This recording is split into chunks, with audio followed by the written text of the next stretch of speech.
नमस्ते, प्रणाम। मैं हूं अमिताभ ओझा। पटना में चुनावी माहौल में ऐसा हो गया है कि कोई भी चौराहे पे चले जाइए, वहां पे लोगों की इतनी भीड़ है कि लगता है कि पूरे बिहार के लोग उठ के पटना ही में पहुंच चुके हैं। इस वक्त हम सर्कुलर रोड चौराहे पे हैं। दाहिने तरफ मुख्यमंत्री नीतीश कुमार का आवास है, तो बाएं तरफ लालू प्रसाद यादव का आवास है। भीड़ देख लीजिए, पिछले एक सप्ताह से यहाँ पे इतनी भीड़ है कि ठेला वाले और खोमचे वाले के तो बनाई है। इतनी भीड़ यहाँ जुट रही है कि दिन भर उनकी दुकान चल रही है। नगर निगम वाले का डर है नहीं। नतीजा ये निकला है कि कम से कम कमाई का और रोजगार का साधन तो उन्हें मिल गया है। गोलगप्पे वाले की भीड़ है, चाट वाले की भीड़ है, मूंगफली वाले की भीड़ है। लेकिन सबसे बड़ी बात है कि जितने नेता उतने कार्यकर्ता और सबको ही टिकट चाहिए।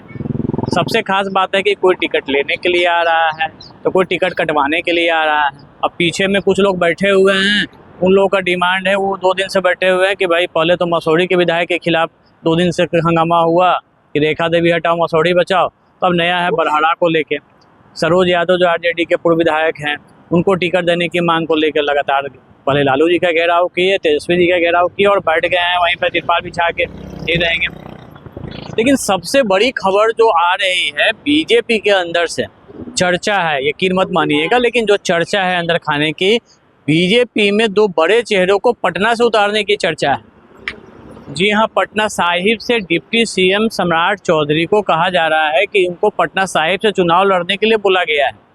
जबकि मंगल पांडे स्वास्थ्य मंत्री जो नंबर 2 के हैसियत में नीतीश कैबिनेट में हैं, उनको बोला जा रहा है कि कुम्हरार से चुनाव लड़ने के लिए।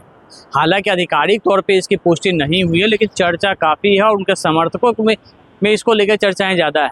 क्योंकि कारण भी है, क्योंकि पटना साहिब का जो सीट है, जो पटना साहिब जहाँ पे नंदकिशोर यादव जो विधानसभा के अध्यक्ष है, काफ़ी वरिष्ठ नेता हैं बीजेपी के, लेकिन वहाँ पे उनको कहा जा रहा है कि चूँकि वहाँ कोयरी कुर्मी की तादाद काफ़ी ज़्यादा है, इसलिए वहाँ कुशवाहा वोटरों को लाने के लिए वहाँ पे सम्राट चौधरी को मैदान में उतारने की तैयारी है।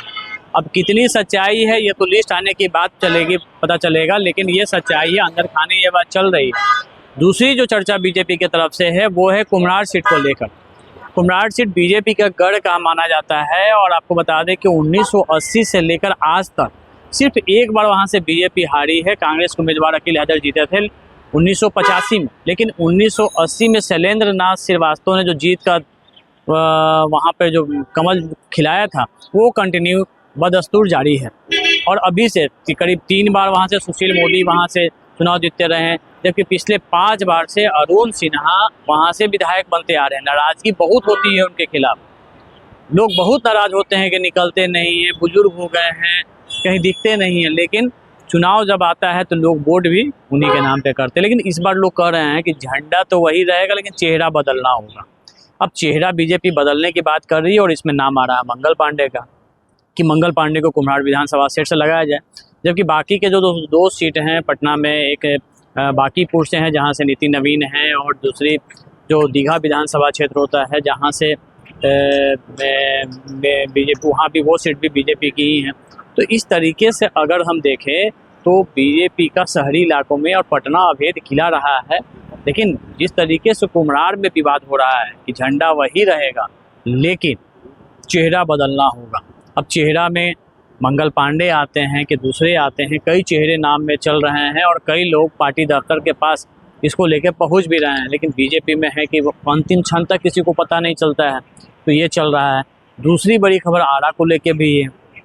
आरा में अमरिंदर प्रताप सिंह, राघवेंद्र प्रताप सिंह दोनों बुजुर्ग हो गए आरा और बरहाड़ा से, उनकी भी टिकट कटने की पूरी संभावना है। और यही नहीं, बीजेपी ने ये भी कह दिया है कि 17 सीट ऐसे हैं जहां पर चेहरे को बदलना है इस बार, और बदला जाएगा। लेकिन कौन चेहरे होंगे इसको लेके भी संशय है।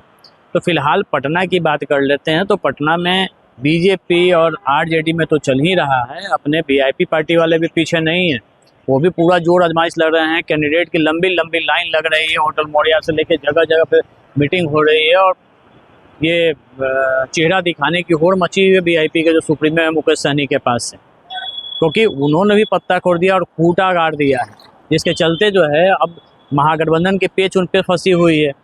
दूसरी तरफ चिराग पासवान के, वो अब देख लीजिए, कल बड़ी सी मीटिंग हुई, मीटिंग के बाद दिल्ली पे पासा फेंक दिया कि जो भी फैसला लेंगे चिराग पासवान ही करेंगे। लेकिन वहाँ भी जो कैंडिडेट है वहाँ भी जो दावेदार हैं वो खूंटा गजमा के बैठे हुए हैं, जैसे ही उनके पाले में सीट आएगा और सबसे पहले दावा हमारे ही। तो चौक चौराहे पे अलग अलग जो चर्चा चलती है वो आपको हम सुनाते रहेंगे। तो आज के लिए बस इतना ही, कल फिर आपको किसी दूसरे चौक से आपको हम सुनाएंगे किस तरीके की चर्चा चल रही है।